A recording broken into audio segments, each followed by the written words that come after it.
Um, Maraming salamat po. Maraming salamat din University of San Carlos and Cebu City for having me back. Cebu is my second home. During my teenage years, dito ako tumira for 4 years. I'm a carbon girl. Okay. So before I became a teacher, pinapanood ko lang yung mga naka-uniforme na taga San Jose Recoletos habang nagbibenta sa carbon at Lokdog Bakat, Purkalbasa.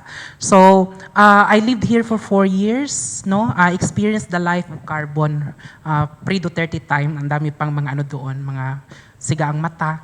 No? So I used to live in Borromeo, sa likod ng Bomboradyo, ang squatter area dyan.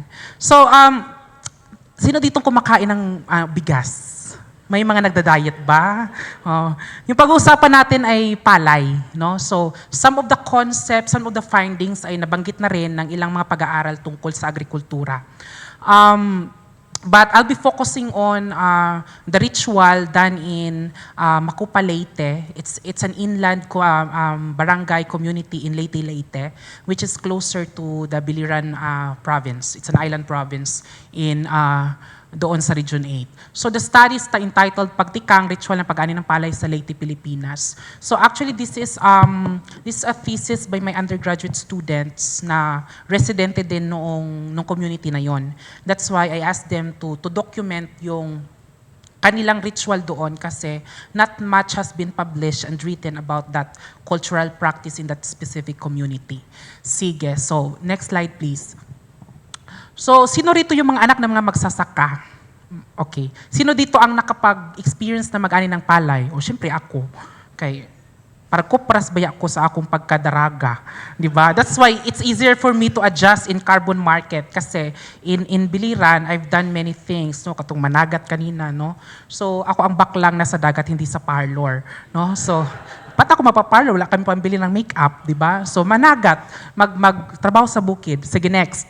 So, some of you could relate. So, ito yung konsepto ng pag-aaral. So, this is not just a job, hindi ito trabaho. So, mayroong kultura na kapalibot no, sa pag-aani ng palay kasi lahat ng Pilipino kumakain ng bigas, no, hindi palay kasi kailangan pa i-proseso 'yon. So, hindi rin nasasalat yung ibang mga pamana natin. So particular na dito sa pag-aaral na ito, isa sa mga nakitanggap natin is walang masyadong nasulat tungkol sa pagtikang. Pagtikang is a waray-waray term which translate to pagsisimula, no, pagsugod. So o pagsukad. So not much has been written about it. Although may mga ritual studies na nasulat but commonly doon sa ibang lugar. Sa popular lahat doon sa norte, no, sa north. Sige, let's move on. So ito yung gap, no. So bilang pamamaraan ng pagdokumento at pag-preserve ng mga tradisyon na ito, there's a need to document this ritual. Next slide. So, of course, nandun din po yung banta ng modernisasyon and then kakulangan po ng mga literatura.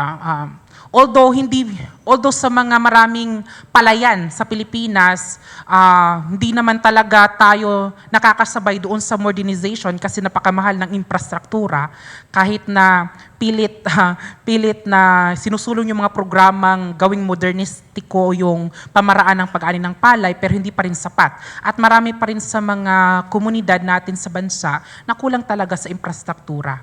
Sige, next slide. So, narito yung layunin ng pag-aaral upang alamin no yung anatomiya ng ritual ng pagtikang. So, una is tingnan muna kung paano ito nagsimula, how did it originated, sino-sino yung mga kabilang doon sa pagsasagawa ng pagtikang ritual, then kailan ito ginaganap, ano yung buwan, kailan ba may mga sinusunod ba yung community. Sunod, ano yung mga hakbang steps para gawin yung ritual. Then, ano yung mga gamit na ginagamit doon sa pagsasagawa ng ritual. So, overall, yun po yung layunin ng pag-aaral na ito. Next slide.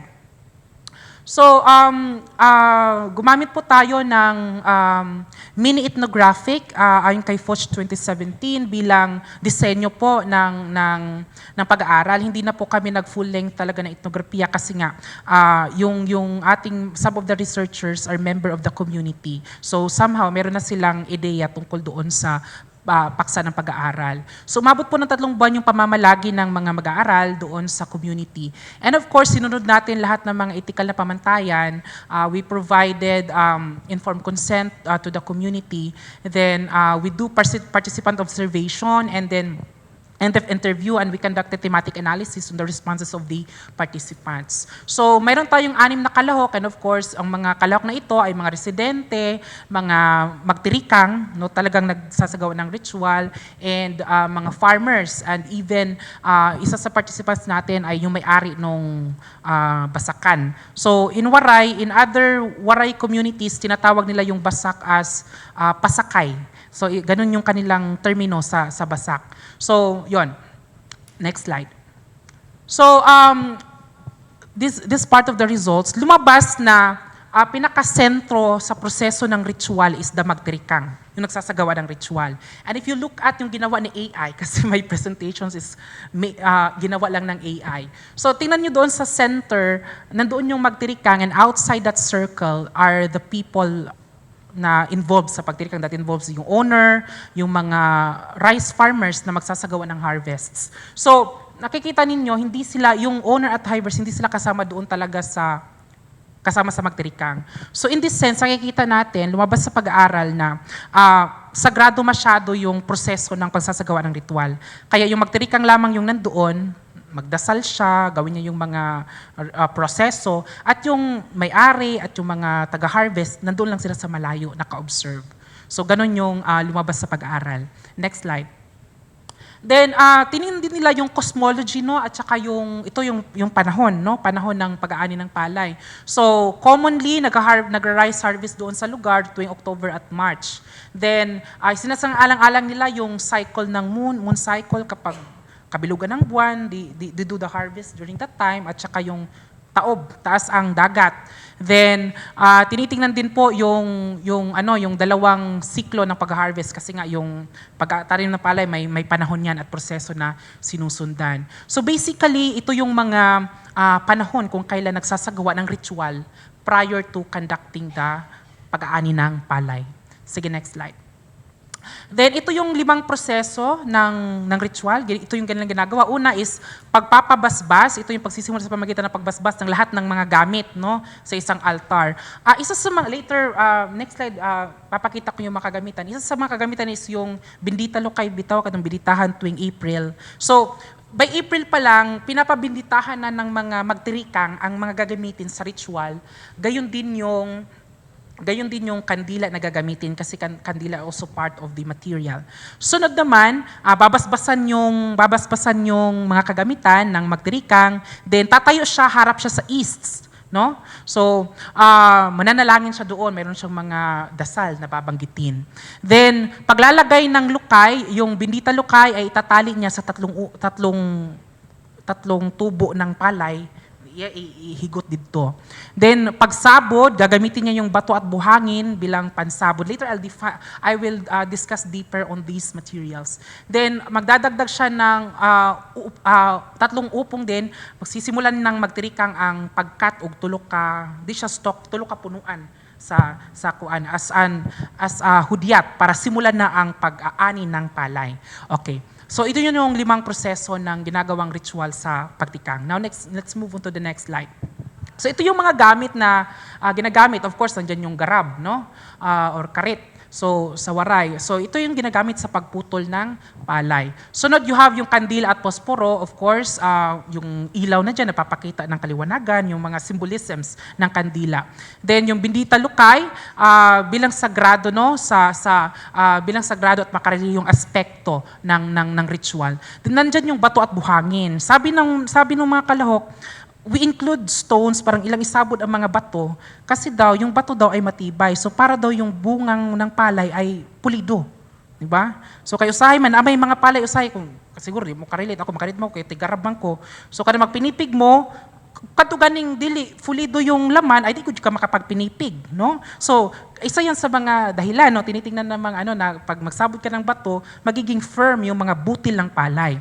Then nandun yung buhangin, sige, bilangin ang buhangin sa Boracay. So, hindi mabilang. So, ang konteksto naman yan ay tinitingnan magkaroon ng napakaraming butil ang isang sa kapunuan ng palay. So yun ay ang kanilang mga paniniwala. Then yung bulaklak naman dyan, not necessarily yan, kasi ito yung parating ginagamit, but any flower daw, bilang daw pag mag-ani na sila, they will be amazed. So ang bulaklak dyan ay may kinalaman naman sa celebratory aspects ng pagkakaroon ng masaganang ani. So yan po yung mga kagamitan. Sige, next. So, tiningnan yung pag-analyze na ito sa konteksto ng symbolic interactionism at functionalism, no, na yung mga kagamitan na yon ay mayroong simbolikong pagpapakahulugan na sa ritual na iyon ay may kinalaman yung mga bagay na may symbolic meaning iyon. Sige, next. Okay, so titingnan natin dito, ito yung para siyang Venn diagram, no? So, nandyan yung scientific, no, na tinitingnan yung parang may agham siya na aspekto yung ritual, na hindi lang siya ginagawa anong buwan o anong araw ng taon, meron siyang pattern. Then, nandiyan yung spiritual na pananampalataya. At kung mapapansin natin, nandoon yung pagsasama ng Catholic faith at yung paganistic faith ng mga sinaunang tao doon, mga ninuno doon sa lugar. So, binanggit nila na yung pinaka-popular daw na magtirikang ay si Crisanta. So, lumabas yung pangalan ni Crisanta. Then, ang magtirikang daw ay maaring babae, maaring ding lalaki. Then, ngunit karamihan ang naging magtirikang ay babae.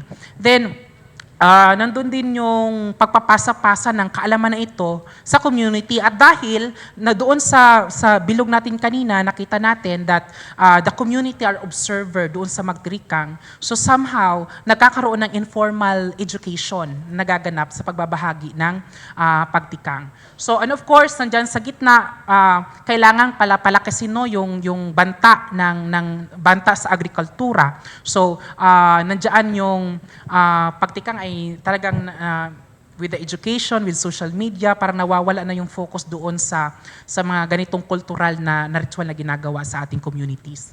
Sige, next slide. So, titingnan natin, ang pag-aaral na ito ay may implikasyon doon sa pagkakandak natin ng cultural education. Then, of course, may kinalaman din ito sa sustainable agriculture. So, ganun yung implikasyon ng mga natuklasan sa pag-aaral. Next slide. So, masasabing ang buhay, no, ang pagtikang ay buhay na pamana ng mga magtirikang sa bayan ng Leyte. So, ang pagtikang higit pa sa isang teknikal na paraan ng pag-ani, ito ay buhay na sining. No? There's an art in this, there's a science in this. Sacred siya kasi doon sa nakita natin, hindi pwedeng sumama yung iba doon sa magtirikang. So meron siyang sacredness, may interaction ng tao at ng kanyang lupa. Kasi kung walang ganong ritual, pinaniniwalaan nila na walang magiging maganda at masaganang aning magaganap. So ang tradisyon at agrikultura ay hindi magkahiwalay. Sila po ay magkasalong na napapaunlad sa ating kinabukasan. Of course, bilang mga pangunahing pagkain natin, ang palay, so kailangan nating pangalagaan at probably in the future, sana hindi na tayo mag-import. Maraming salamat po.